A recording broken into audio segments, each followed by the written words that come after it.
We've talked before about the importance of needing a soundbar with today's flat screen TVs, and that's simply because that when you're making TVs that aren't much thicker than my pinky finger, it's nearly impossible to pack quality audio components inside. I'm Erin for Best Buy Canada's blog, and Sony is now making what it's calling a home theater bar. And that's because more than just an external speaker, the home theater bar acts as a central component, kind of like a receiver, and that's where you're connecting all of your home theater peripherals. The Sony HT-ST5000 is a large and heavy 7.1.2 channel soundbar that comes with a large and heavy subwoofer. This is it in my temporary and sadly not very attractive test setup. The kit's a higher end audio solution meant to provide top quality sound, and it feels well made and durable. The soundbar also has a unique feature in that it's Dolby Atmos enabled, meaning you'll get more of a 3D soundscape. More on that in a second. I have to admit I struggled a bit with the setup of this device, but that's less because there's something wrong with it and more because I don't think I understood what it was able to do. The Sony HT-ST5000 basically acts as a receiver, so you need to connect all your TV peripherals and components into this device. Now with my old Sony soundbar and my TV, which I actually have connected just up here, it's just one single cable connected to the TV and it works just great. With this device, everything has to be routed through the soundbar in order to get audio.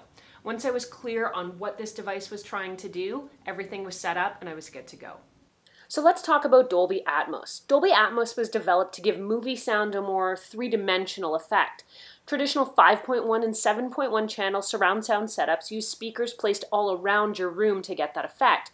Dolby Atmos, in essence, simulates that effect, and it gets help from upward firing drivers in the top of the soundbar. That helps to create a more 3D soundscape by bouncing sound off the ceiling. The Sony HT-ST5000 also has Google Chromecast built in. This lets you cast music, podcasts, and other audio right to your soundbar. I did encounter some intermittent problems though, where Chromecast just wouldn't cast correctly. I checked and I was able to cast to my Google Home 1 minute, but strangely not to the soundbar the next. Usually turning the soundbar off and on again did the trick to get it reconnected, but it was a bit frustrating. This soundbar also has a couple of other options. It's got what's called voice mode and night mode. Voice mode basically lets you toggle the setting on or off, and it allows voices to sort of cut through the background noise a little bit better. So if there's low talking, you can hear them a little easier and you don't have to turn up the volume to hear. With night mode, it basically mutes the sound of louder noises like explosions or gunshots, so that if you're watching a movie late at night, when a fight breaks out, it's not going to wake up everyone in the entire house.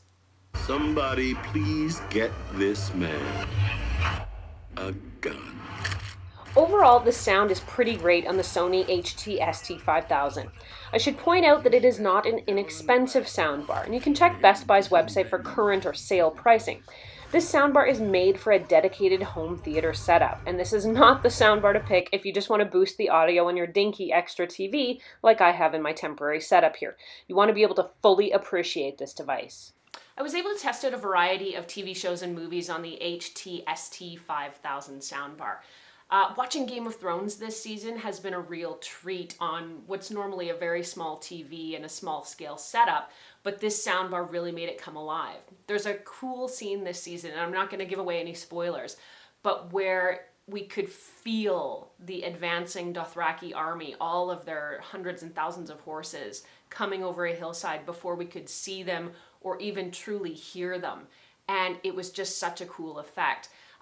Ray Donovan, which we like to watch, hasn't been a whole lot of action in it this season, but in terms of sort of Ray's gravelly voiced Sylvester Stallone-esque delivery of dialogue, it sounded really good too, and everything was just really crisp and easy to listen to. John Wick 2 was another movie which I watched, and I would say that was a seismic thrill ride. Whether it was, a barrage of bullets, a really cool car chase, or a close quarters combat scene, it felt like you were in the room with them. And despite the fact that I'm using this on a really small TV, I feel like the soundbar made it seem as though the picture, the soundscape, everything was a lot bigger. It was a lot more room filling, and I really enjoyed the experience. So I feel like I should share that I also experienced some intermittent connectivity issues, and you're looking at the result right now. Basically, I'd have my Apple TV connected, and then it tended to be when I switched between things like Google Chromecast and then tried to go back to the TV, that it would become disconnected. I've reset my Apple TV a couple times and it's just not seeing the device. I've powered the soundbar and sub combo on and off a couple times, still nothing. The last time this happened, and it did happen once before, I basically had to pull all the cables out, reset everything, and start over from scratch. Not a huge deal here in my little temporary setup, but this would be absolutely maddening if you had a permanent installation. Now, overall, the soundbar delivers great sound and excellent quality if you can get past those intermittent connectivity issues. Read more on the HT-ST5000 at blog.bestbuy.ca. Thanks so much for watching this video. If you liked it and found it helpful, please do hit that like button and consider subscribing. It does help us keep making more great videos that hopefully you all can watch and enjoy. I'm Erin. You can find me on Twitter or Instagram until the next time, at ErinLYYC.